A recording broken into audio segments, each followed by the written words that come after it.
આજે આપણે ધોરણ નંબર 11 માં સ્વાધ્યાય નંબર 6 સુરેખ અસમતાઓ એ ચેપ્ટર ભણવા જઈ રહ્યા છીએ। સુરેખ અસમતાઓ કોને કહેવાય? તો એમાં આપણે દાખલા દ્વારા સમજીએ। ધારો કે 5x + 3y = 2 હોય तो आने सुरेख समीकरण कहेवाय। अने आमा बे चल आवेला छे x अने y बनेनी एक एक घात छे एटले आने द्विचल सुरेख समीकरण कहेवाय। द्विचल सुरेख समीकरण कहेवाय। चल x अने y बे छे एटले द्विचल सुरेख एटले बनेनी एक एक घात छे। चलनी घात एक एक होय तो एने सुरेख कहेवाय। तो द्विचल सुरेख सम बराबर छे वच्चे એટલે બરાબરની નિશાની એટલે સુરેખ સમીકરણ કહેવાય।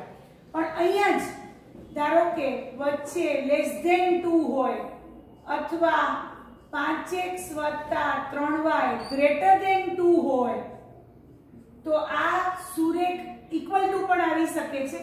તો આને આપણે સુરેખ દ્વિચલ સુરેખ અસમતા કહીશું। द्विचल सुरेख असमता कहेवाय।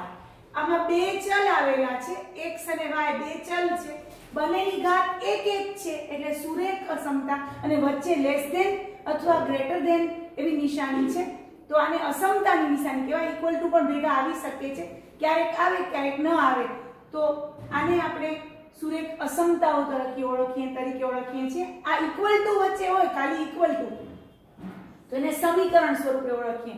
દાખલા તરીકે તમે જો તો 3x + 6 = 0 તો આ સમીકરણ કહેવાય। આ એક જ ચલ આમાં આવેલો છે તો એક ચલ સુરેખ સમીકરણ છે। આ એક ચલ સુરેખ સમીકરણ છે। આને આપણે ઉકેલવાનું હોય તો કેમ ઉકેલશું આપણે?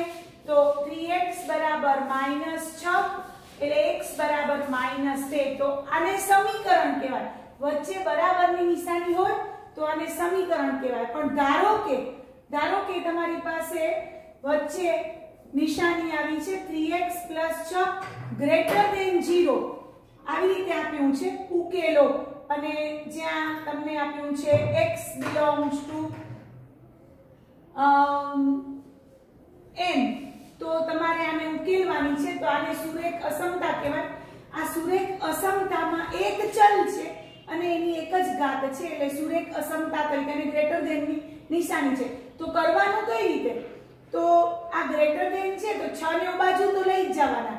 આમાં કેમ લઈ ગયા હતા આપણે? બરાબર હતું તો એમાં ઓ બાજુ આમાં પણ લઈ જવાના એટલે 3x > -6 હવે 3 વડે ભાગવાના એટલે x > -2 તો -2 થી મોટી x છે અને ઈ પાછી n માં પણ આવેલી છે તો તમને બધાને ખબર છે કે આનો ઉકેલ ગણ થાશે। આ અસમતાનો ઉકેલ ગણ n થાશે n કારણ કે સંખ્યા -2 થી મોટી તો -2 સંખ્યા રેખા ઉપર અહીંયા બતાવીએ પછી -1 હોય પછી 0 હોય પછી 1 2 તો -2 થી મોટી પણ x n માં છે तो आ बधा -2 થી મોટા છે આ બધા પણ n માં છે એટલે અહીંયાથી ચાલુ થશે તો આનો જવાબ આવશે n અથવા 1 2 3 અપ ટુ અનંત સુધી। તો આને અસમતાનો ઉકેલ કહેવાય। આ ઇક્વલ ટુ વચ્ચે હોય તો એને સમીકરણ કહેવાય। વચ્ચે ગ્રેટર ધેન અથવા less than greater than or equal to અથવા less than or equal to હોય અને બાજુમાં જે શરત આપી હોય तो आ रीते आपणे असमतानो उकेल आपणे शीख्या कहेवाय। तो आ रीते आपणे सुरेख असमता एमां एक चल पण होई शके छे बे चल पण आवी शके छे। तो आपणे पहिला एक चल वाળી सुरेख असमतानो उकेल मेळवीए छे। तो बधा जोशे आपणी बुकमां एक चल वाળી सुरेख असमतानो उकेल आपणे पहिला जोवा जई रह्या छीए। तो आपणी पासे उदाहरण नंबर 1 छे तो उदाहरण नंबर 1 आपणा पासे छे पेज नंबर 120 ઉપર उदाहरण 1 આપ્યો છે। જો ध्यानथी उदाहरण 1 આપણે કરીએ છીએ। 30x less than 30x less than 200 ઉકેલો. હવે બાજુમાં કયું છે x પ્રાકૃતિક સંખ્યા હોય, x belongs to n. તો હવે આપણે શું કરવાનું, પહેલા આપણે 30 વડે આને ભાગવાના. 200/30 આ બાજુ આખી અસમતાને 30 વડે ભાગ્યા એટલે 20/3 આવ્યા. હવે તમને ખબર છે કે 20/3 એટલે 3 6 18 એટલે 6 પોઈન્ટ સમથિંગ આનો જવાબ આવશે. તમને ખબર છે 20/3 કરો તો 3 6 18 અહીંયા 2 આવ્યા, વળી પોઈન્ટ લગાડ્યો એટલે 6.6 જેવું આવે. x લેસ ધેન 6.6 જેવું આવે. હવે તમને ખબર છે કે આ x તથા બાજુમાં લખ્યું છે x belongs to n હોવાથી તમારે જે ઉકેલ શોધવાનો છે ઈ ઉકેલ n માં આવેલો હશે ને 6.6 થી નાનો છે. x છે 6.6 થી નાનો છે. સંખ્યા રેખા પર તમે વિચારો કે માની લો કે આ 6.6 અહીંયા આવેલો છે, 6.6 અહીંયા આવેલો છે, આ સંખ્યા રેખા અહીંયા ક્યાંક 0 છે. તો 6.6 થી નાના એટલે આ બાજુ બધા પણ પાછા x n માં આવેલા હોવા જોઈએ. તો અહીંયા ક્યાંક 6 આવશે, અહીંયા 5 આવશે, અહીંયા 4, અહીંયા 3, અહીંયા 2, અહીંયા 1, અહીંયા 0, પછી આ બાજુ ઋણ, બધી જ અસંખ્ય સંખ્યાઓ પણ 6.6 થી નાની અને x belongs to n. તો આનો જવાબ આવશે n ની સંખ્યા 1 2 3 4 5 6. તો therefore લખશું માગેલો ઉકેલ ગણ બરાબર 6.6 થી નાની આ બાજુની અસંખ્ય સંખ્યાઓ છે પણ પાછું લખ્યું છે કે x કેવો હોવો જોઈએ n માં. તો 6.6 થી નાની પ્રાકૃતિક સંખ્યા 1 2 3 4 5 6 આવશે. તો જવાબ આવશે 1 2 3 4 5 6. તો આ રીતે આપણે બંનેનું ધ્યાન રાખવાનું. અસમતા પરથી જે મળ્યું ઈ બાજુમાં શું આપ્યું છે એના આધારે આપણે ઉકેલ ગણ લખ્યો. તો બધાને ખ્યાલ આવ્યો કે આ રીતે આપણે અસમતાનો ઉકેલ. હા, હવે આ જ દાખલો છે તો એમાં બાજુમાં આપ્યું છે, આ જ દાખલામાં બાજુમાં આપ્યું છે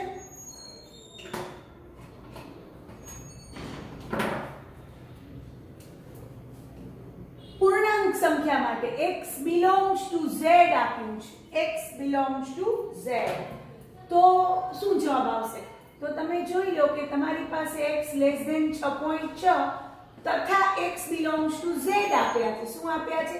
x belongs to z. તો સંખ્યા રેખા ઉપર તમે વિચારો કે માની લો કે આ 6.6 છે, એનાથી નાના એટલે અહીંયા અસંખ્ય સંખ્યાઓ આવેલી છે પણ x વાસ્તવિક પૂર્ણાંક સંખ્યા છે. તો પૂર્ણાંક સંખ્યા માટે તો 6 અહીંયા નજીકની, પછી 5 4 3 2 1 બધી પૂર્ણાંક સંખ્યા ઋણ પણ આવી શકે છે, ઋણ પણ પૂર્ણાંક સંખ્યા આવી શકે છે. તો therefore આપણે આનો ઉકેલ ગણ શું લખશું?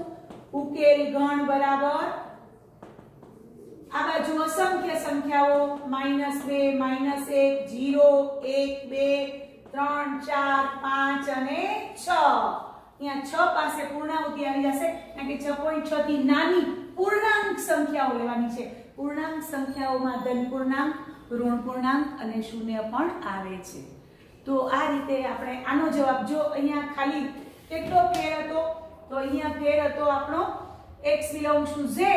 તો 6.6 થી નાની પૂર્ણાંક સંખ્યા લેવાની હતી તો ઋણ પણ આવી શકે. મેં તમને કહ્યું તો આ રીતે એનો ગણ બદલાઈ ગયો બરોબર.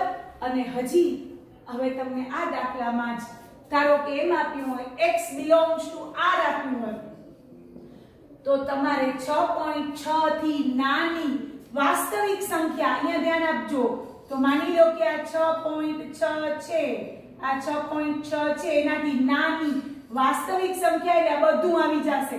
આ બધું જ આ બાજુનું બધું 6.6 પોતે નહીં આવે તો લખશું માગેલો ઉકેલ ગણ શું થશે? આ બાજુનો છેડો -ઇન્ફિનિટી કહેવાય અને 6.6 થી નાની વાસ્તવિક સંખ્યા 6.6 પોતે નહીં આવે એટલે વિવૃત અંતરાલ આવશે અને 6.6 થી નાની આ બાજુની બધી જ વાસ્તવિક સંખ્યા, બધી જ અપૂર્ણાંક પૂર્ણાંક બધી ખાલી 6.6 પોતે નહીં આવે આ બાજુના બધું એને આ રીતે લખાશે. તો જોયું કે બાજુમાં x belongs to n આપ્યું હોય તો જવાબ આવે છે 1 2 3 4 5 6. બાજુમાં x belongs to z આપ્યું હોય તો જવાબ આવે છે આ જ રીતે 2 -1 0 1 2 3 4 5 6 સુધી આ બાજુ અનંત સુધી અને જો x બિલોંગ્સ ટુ r આપ્યું હોય તો ઉકેલ ગણ 6.6 થી નાની વાસ્તવિક સંખ્યા એટલે 6.6 પોતે નહીં આવે પણ ડાબી બાજુની બધી જ વાસ્તવિક સંખ્યા એને આપણે ડાબી બાજુનો છેડો -ઇન્ફિનિટી કહીએ છીએ અને હંમેશા ઇન્ફિનિટી કે -ઇન્ફિનિટી પાસે વિવૃત અંતરાલ આવે એટલે -ઇન્ફિનિટી 6.6 આનો ઉકેલ ગણ આવશે. એવો જ એક્ઝામ્પલ નંબર ઉદાહરણ 2 આપણે કરવા જઈ રહ્યા છીએ. ઉદાહરણ 2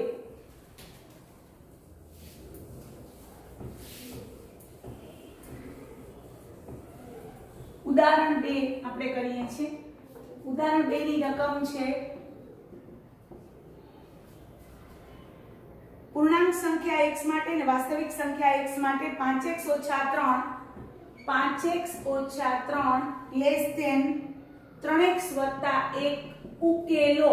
બાજુમાં પહેલો x બિલોંગ્સ ટુ z માટે આપ્યો છે અને બીજો આપ્યો છે x બિલોંગ્સ ટુ r માટે. બરોબર, તો પહેલા આપણે x બિલોંગ્સ ટુ z માટે કરીએ.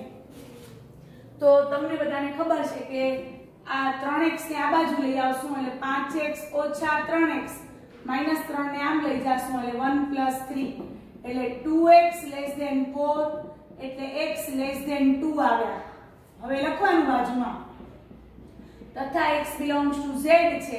x 2 થી નાના છે, 2 થી નાના છે, 2 થી નાના અને z માં આવેલા તો તમને ખબર છે 2 થી નાની બધી જ પૂર્ણાંક સંખ્યાઓ તો માગેલો ઉકેલ ગણ આ બાજુ અનંત -2 -1 0 1 બે પોતે નહીં આવે કારણ કે 2 થી નાના લેવાના છે એટલે આનો જવાબ આવશે આ બંને મળીને 2 થી નાના પૂર્ણાંક સંખ્યાઓ આપણે લેવાની છે તો આવી રીતે એનો ઉકેલ ગણ આવશે. 1 સુધી જ આવશે પછી 2 પોતે નહીં આવે. જો અહીંયા ઇક્વલ ટુ હોત તો 2 પણ આવત અહીંયા પણ અહીંયા ઇક્વલ ટુ નથી એટલે આપણે 2 થી નાની પૂર્ણાંક સંખ્યાઓ તો ઋણ પૂર્ણાંકો તો બધા આવશે અસંખ્ય ટકા પણ ધન પૂર્ણાંક 1 સુધી જ આવશે. હવે આ જ દાખલામાં જો x બિલોંગ્સ ટુ r આપ્યું હોય તો તમારી પાસે x <2 ઈ તો તમારી પાસે આવ્યું અને x બિલોંગ્સ ટુ r હોવાથી તો સંખ્યા રેખા ઉપર તમને બધાને ખબર છે કે 2 થી નાની બધી જ વાસ્તવિક સંખ્યા આવશે. 2 થી નાની બે પોતે આવશે નહીં. 2 થી નાની બધી તો આને માગેલો ઉકેલ ગણ આપણે કેમ લખશું તો માગેલો ઉકેલ ગણ બરાબર 2 થી નાની વાસ્તવિક સંખ્યા એટલે એને આપણે છગડીયા કૌંસમાં વિવૃત અંતરાલ -∞ to આવી રીતે લખશું કારણ કે 2 થી નાની છે, 2 પોતે આવતો નથી અને આ બાજુના છેડાને -∞ કહીએ છીએ અને આ બાજુના છેડાને +∞ જમણી બાજુ તો તમને ખબર પડી ગઈ કે માગેલો ઉકેલ ગણ એટલે વિવૃત અંતરાલ -∞ to. જો x બિલોંગ્સ ટુ z હતું તો જવાબ આ આવ્યો તો x બિલોંગ્સ ટુ r હતું તો જવાબ આવ્યો 2 થી નાની વાસ્તવિક સંખ્યા એને આ રીતે આપણે દર્શાવી શકીએ. સંખ્યા રેખા ઉપર આમ દર્શાવવાનો આ સંખ્યા રેખા પર દર્શાવેલો ઉકેલ છે અને આ લખવાનો આ રીતે લખવાનો ઉકેલ ગણ આ રીતે. તો બધાને ખબર પડી ગઈ હશે કે આ સમીકરણનો ઉકેલ તમે બાજુમાં પૂર્ણાંક સંખ્યા આપી છે કે વાસ્તવિક સંખ્યા આપી છે કે પ્રાકૃતિક સંખ્યા આપી છે એ રીતે આગળ આપણે વધીએ. હવે આપણે ઉદાહરણ 3 માં પહોંચ્યા છીએ. તો ઉદાહરણ 3 માં જો એમ આપ્યું છે 4x + 3 < 6x + 7 ઉકેલો.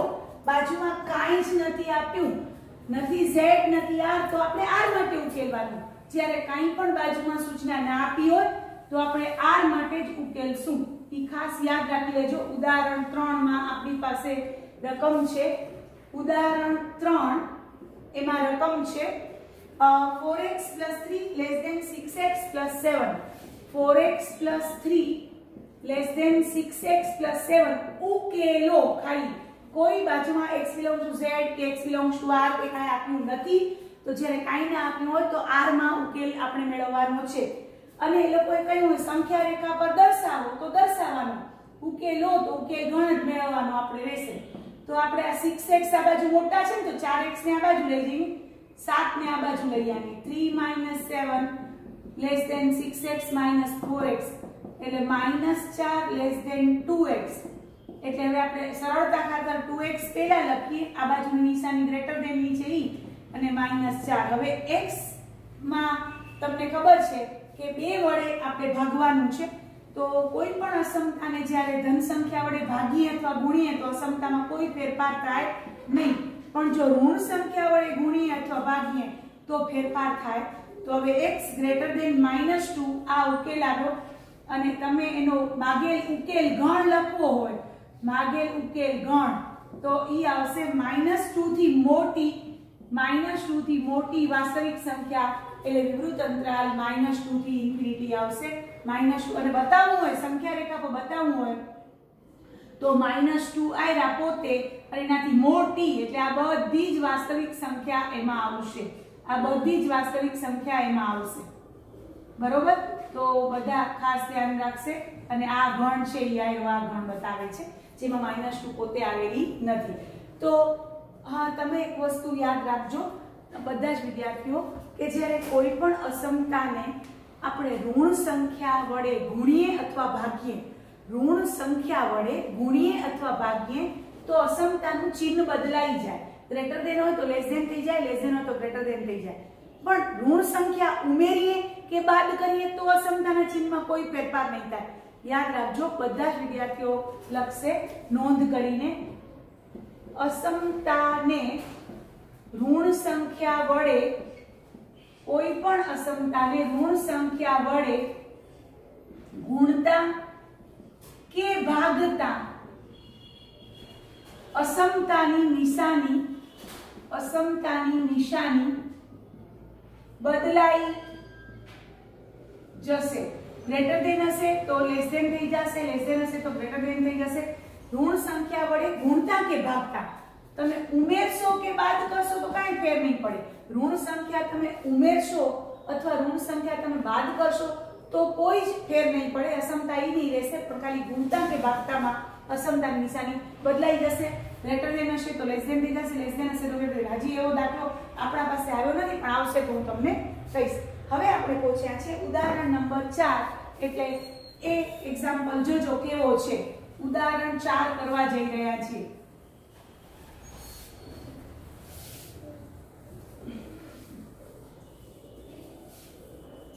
ઉદાહરણ 4 ની રકમ છે 5 - 2x। ઉદાહરણ 4 આપણે લખીએ છીએ 5 - 2x by 3 less than or equal to x by 6 minus 5। ઉકેલો, બાજુમાં લખ્યું છે ઉકેલો। તો આપણે શું કરવાનું, આપણે સાદુરૂપ આપવાનું 5 - 2x by 3 less than or equal to 6 નો લસા લઈ લેવાનો આ બાજુ x - 30 by 6। હવે 6 આમ ગુણવાના, 3 આમ ગુણવાના, 6 * 5 - 2x less than or equal to 3 * x - 30 એટલે 6 × 30 - 12x less than or equal to 3x - 90। 12x આમ જશે, 90 આમ આવશે, 30 + 90 less than or equal to 15x, 3x + 12x એટલે 120 less than or equal to 15x। 15 વડે ભાગીએ છીએ, ધન સંખ્યા વડે ગુણો કે ભાગો તો કાંઈ ફેર ના પડે, ઋણ સંખ્યા વડે ગુણો અથવા ભાગો તો અસમતાની નિશાની બદલાઈ જાય, એટલે 120 ભાગ્યા 15 less than or equal to x એટલે x greater than or equal to 15 8 120, 15 8 120 થશે એટલે x greater than or equal to 8। હવે માગેલો ઉકેલ ગણ બરાબર તમને ખબર છે 8 અને 8 થી મોટી, 8 પોતે આવશે અને 8 થી મોટી એટલે સમૃદ્ધ વિવૃત અંતરાલ આ માગેલો ઉકેલ ગણ થશે। સંખ્યા રેખા પર દર્શાવવું હોય તો સંખ્યા રેખા ઉપર 8 પોતે ઘાટું ધક્કું આવશે અને 8 થી મોટી બધી જ વાસ્તવિક સંખ્યા, તો આ તમારો ઉકેલ ગણ છે 8 થી ઇન્ફિનિટી। સંખ્યા 8 પોતે પણ આવશે અને આ રીતે આપણે સુરેખ અસમતાઓનો પહેલો પ્રકાર એક ચલનો સુરેખ અસમતામાં ઉકેલ આપણે શીખ્યા। તો બધા જ વિદ્યાર્થીઓ ઘરે પ્રેક્ટિસ કરશે। સ્વાધ્યાય નંબર ઉદાહરણ 4 કર્યા પછી હવે ઉદાહરણ 5 6 7 બધા ઉદાહરણો તમે ઘરે કરી શકશો એવા છે. એક્ઝામ્પલ નંબર 7 અને 8 આપણે આવતીકાલે કરશું અને સ્વાધ્યાય 6.1 તમે પ્રેક્ટિસમાં ઘરેથી કરજો. એમાંથી બીજા સારા સારા દાખલાઓ આવતીકાલે આપણે કરશું.